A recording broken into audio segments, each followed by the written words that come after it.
Let's break down the first two rounds of our head-to-head points mock draft up next on Fantasy Baseball Today in 5.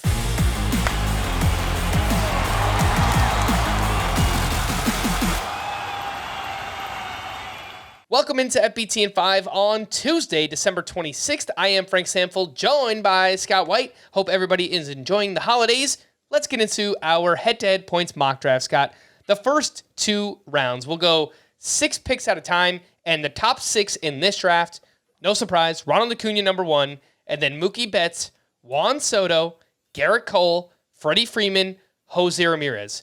The two standouts here, Juan Soto, a big move up in a points league. He went in the early second round in the Roto mock draft that we did.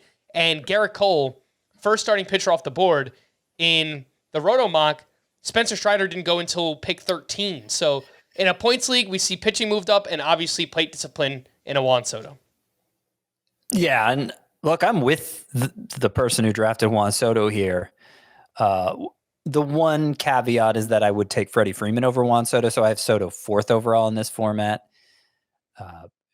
But the idea of taking him this high in a points league, I think, is totally justified, especially now that he's going to the Yankees and all the advantages that should come from playing in that ballpark, from getting out of San Diego. I mean, it was justifiable even before that, given Juan Soto's standout plate discipline. But now I think it's a no-brainer to take him in the top 4 or 5 in this format. And, I don't think he's going, as we go through this, I don't think Juan Soto is going to stick out like a sore thumb in terms of going earlier in points leagues than Roto. There's a lot more of that this year than in past years because, as you may have heard me say before, I see 17 first-round caliber hitters in this draft pool. And because there are so many options to choose from, some are going to stand out more in Roto leagues, some are going to stand out more in points leagues, and you're going to see more mixing between those two formats, more disparity between them. The back half of the first round, let's do these next two together. Back half of the first and early part of the second round. So picks 7 through 12, Aaron Judge, Spencer Strider, Bobby Witt, Kyle Tucker, Corey Seager, and Yordan Alvarez. The first 6 picks of round 2, Austin Riley, Corbin Carroll, Zach Gallen, Julio Rodriguez, Matt Olson, Shohei Ohtani. 3 names in particular, Scott: Bobby Witt, Corbin Carroll, Julio Rodriguez. My guess are all going to be top 7 or 8 picks in Roto, head-to-head categories leagues, but they fell down here because, steals don't matter as much and some, questionable plate discipline with the Julio Rodriguez. Should they fall that far as they did, down to like 14 or 16 in the case of Carroll and Julio? Well, yes and no. Yes, in that it doesn't surprise me Julio Rodriguez lasted to round 2. No, in that I don't think he should go behind Austin Riley and Zach Gallen. That pushed him all the way down to 16. But no, it makes sense. Even though he's my 3rd overall player in Roto for the steals upside, the poor plate discipline made him so that he averaged 3.59 points per game in this format last year. Did Julio Rodriguez? That's compared to, so 3.59 is the number we're comparing.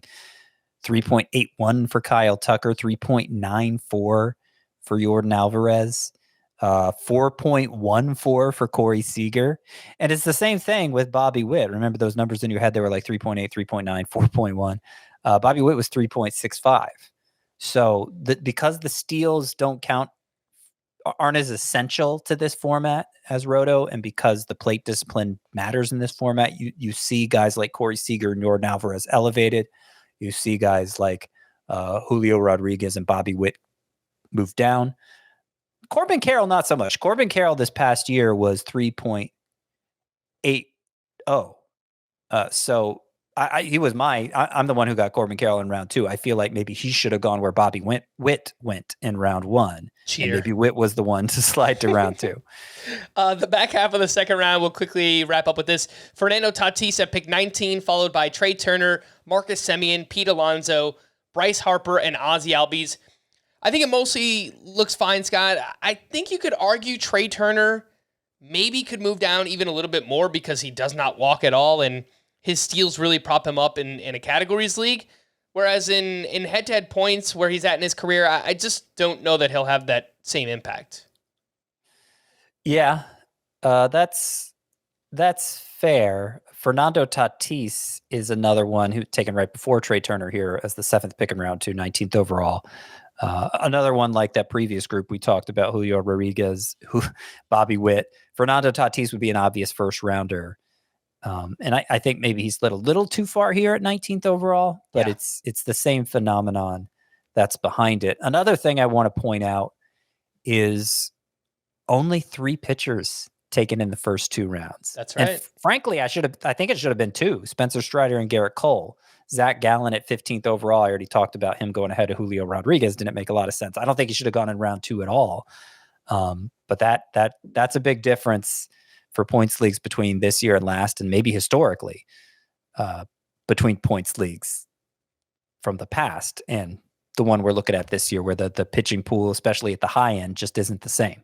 All right. Again, that was the first 2 rounds of our first head-to-head points mock draft. You can find the draft results on the site. For more extensive fantasy baseball coverage, listen to the Fantasy Baseball Today podcast on Spotify, Apple Podcasts, the Audacy app, or anywhere else podcasts are found. Thanks for listening to Fantasy Baseball Today in 5, and we'll be back again on Thursday. Bye-bye.